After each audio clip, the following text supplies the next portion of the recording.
Halo, selamat datang kembali di podcast IWPI bersama Pajak Smart. Kali ini kita sudah kedatangan narasumber, yaitu Bapak Sujono selaku pemerhati kebijakan pajak atau UMKM dan juga sekaligus dari anggota Ikatan Wajib Pajak Indonesia. Selamat datang Pak Sujono. Salam sehat Bu Aziza. Ya. Nah, di episode kemarin kita kan membahas tentang PP20 tapi lebih pada investasi ya Pak ya. Nah, sekarang kita mau menanyakan tentang PP20 lagi, tapi kita akan membahas tentang sektor usahanya nih Pak, usaha dan jasa nih. Nah, yang menarik kemarin sudah Bapak tulis juga nih artikel dari Berita X, saya izin share screen ya Pak.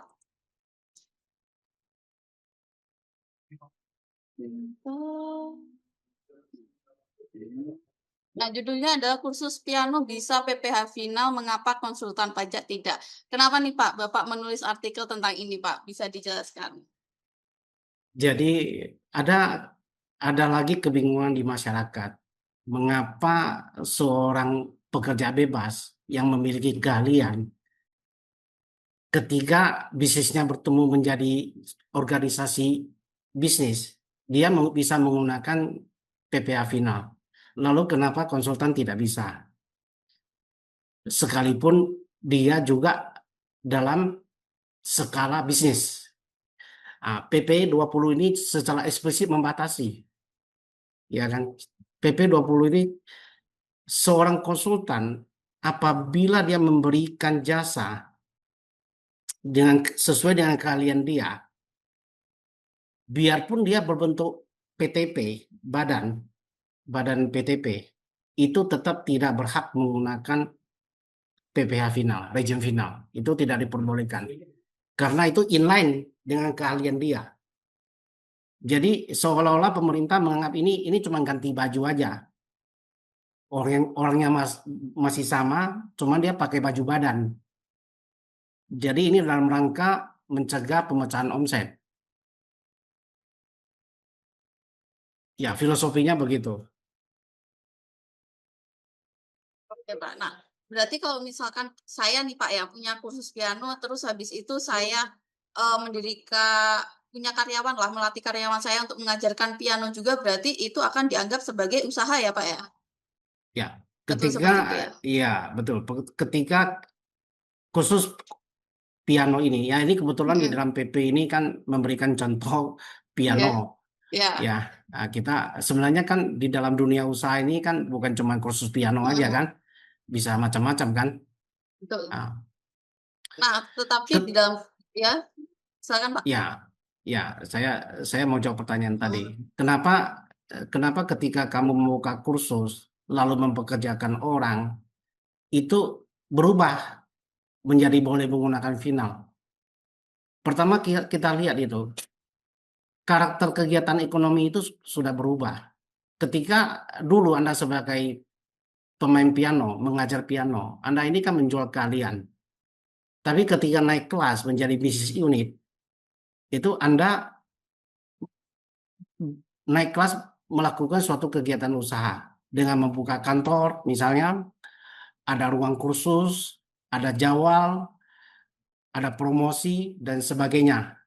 Sehingga ini bisa dikategorikan sebagai kegiatan usaha jasa. Jadi perlu diingat ya, semua pekerja bebas adalah jasa. Ya, tetapi setiap jasa tidak otomatis pekerja bebas. Tidak setiap jasa, ya contohnya ini, kursus piano ini. Ya, ini dicatat. Semua pekerja bebas pasti jasa. Dan setiap jasa tidak otomatis pekerja bebas. Tetapi hal ini tidak berlaku pada konsultan pajak, ya Pak ya? Meskipun Ya, konsultan pajak itu punya kantor, punya karyawan, seperti itu Pak. ya, karena PP ini sudah membatasi. PP itu ini secara eksplisit membatasi konsultan pajak, dokter, notaris, pengacara, itu sudah dibatasi seperti itu. tidak Berarti boleh menggunakan PPh final. hmm, meskipun mereka punya kantor, berarti dalam indikasi ini apa ya? Apakah bisa dikatakan bahwa ketika kita punya karyawan, ketika kita punya tempat usaha, kita nggak bisa langsung kayak apa ya? Melegitimasi bahwa oh ini adalah bentuk usaha jasa seperti itu tidak bisa ya Pak ya? Karena tadi yang sudah Bapak sebutkan, profesi-profesi yang memiliki kode etik itu tidak diperkenankan untuk menggunakan, PPh final ini, seperti itu, Pak? Ya, eh, ya, khususnya terhadap profesi-profesi yang memiliki keahlian khusus ya Mhm, dan memiliki kode etik itu cenderung lebih kepada ini pekerja bebas. Dia bagaimanapun sekalipun dalam bentuk wujud badan PTP, dia tetap tidak bisa memperoleh fasilitas ini. Kenapa? Ya karena itu tadi baju yang dipakainya itu tetap dianggap orangnya sama, cuma pakaian kamu aja yang beda gitu loh. Jadi intinya apa? Seorang konsultan, kenapa dia tidak bisa menggunakan PPh 0,5%? Karena dia tetap memberikan jasa konsultannya kepada klien dia. Kecuali gini, kecuali seperti Pak Jasmat ya, ya. seorang Pak Fungsiawan. Dia kan juga sebagai konsultan pajak, tapi dia juga sebagai edukator, di mana ada program dia PKPP. PKPP itu bisa disebut sebagai kegiatan usaha. Oh, kenapa bisa begitu? Ya, karena di dalam program PKPP, dia tidak memberikan jasa konsultan. Dia mengedukasi orang bagaimana cara membuat laporan yang benar, bagaimana cara menghitung pajak yang benar, bagaimana kalau kena SP2DK, bagaimana menghadapi Fiskus, bagaimana menjawab SP2DK, bagaimana mengajukan keberatan, bagaimana menghadapi pemeriksaan, dan sebagainya. Yang diajarkan adalah ilmu, ya. Dia mengedukasi member-member dia tentang pengetahuan pajak. Dalam hal ini dia kan tidak memberikan jasa konsultan. Artinya kebetulan saya juga sebagai salah satu anggota PKPP. Saya tidak pernah meminta seorang fungsiawan tuh membuat SPT saya, menghitung SPT saya. Dia mengajari, kami yang membuat sendiri. Nah, itu namanya kursus kan, edukasi ya. Makanya di dalam kegiatan itu dia boleh dikategorikan sebagai usaha. Tetapi di dalam diri dia yang sebagai konsultan, ketika dia mendirikan PTP kata konsultan yang memberikan jasa konsultasi pajak, itu nggak bisa. Karena kan dia bukan mengajari orang. Dia memberikan jasa menyusun SPT, menyusun SP2DK, mendampingi orang menghadap pemeriksaan pajak misalnya, mewakili WP.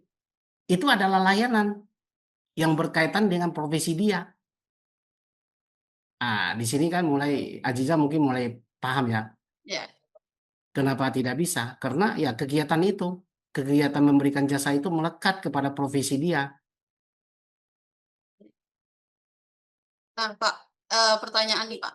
Eee, kan saat ini sistem pelaporan pajak kan menggunakan Cortex ya, Pak, ya?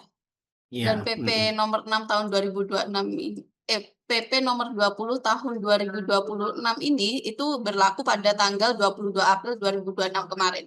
Nah, kira-kira nih, Pak, ke depannya di dalam Cortex ini apakah Cortex akan cukup pintar nih membedakan mana yang pekerjaan bebas dan mana yang usaha jasa seperti itu, Pak? Gimana, Pak? ya itu kan ada KLU ya. Ya, kita kan sistem self assessment. Kita WP sendiri yang melaporkan. Nanti kalau yang apa yang kita laporkan itu ketika mereka curigai, mereka anggap ini ada resiko, mereka akan melakukan pemeriksaan atau apa pengawasan. Ya, jadi tidak mereka melacak berdasarkan apa yang kita laporkan. Ya, nanti baru diverifikasi ke lapangan. Contoh seperti piano ini. Oh, dia laporkan sebagai kursus piano, ternyata nggak ada eh, tempat tempat kursus nggak ada, pegawainya juga nggak ada, dia masih dari rumah ke rumah, tapi dia melaporkan sebagai kursus piano. Nah, ini kan secara substansi kan tidak kena ya, secara verifikasi faktual ke lapangan kan ini berbeda.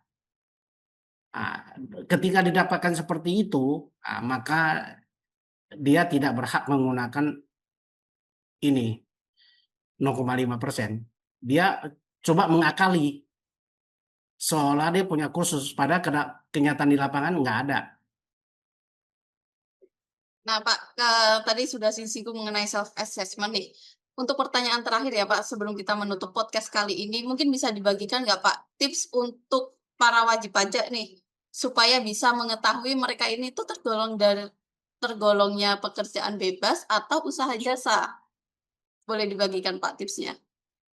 Ya, kalau usaha jasa dengan pekerjaan bebas, nah ini sekarang ini kan agak sedikit membingungkan karena apa? Karena sejalan dengan perkembangan teknologi, seorang influencer pun bisa dikategorikan sebagai pekerja bebas.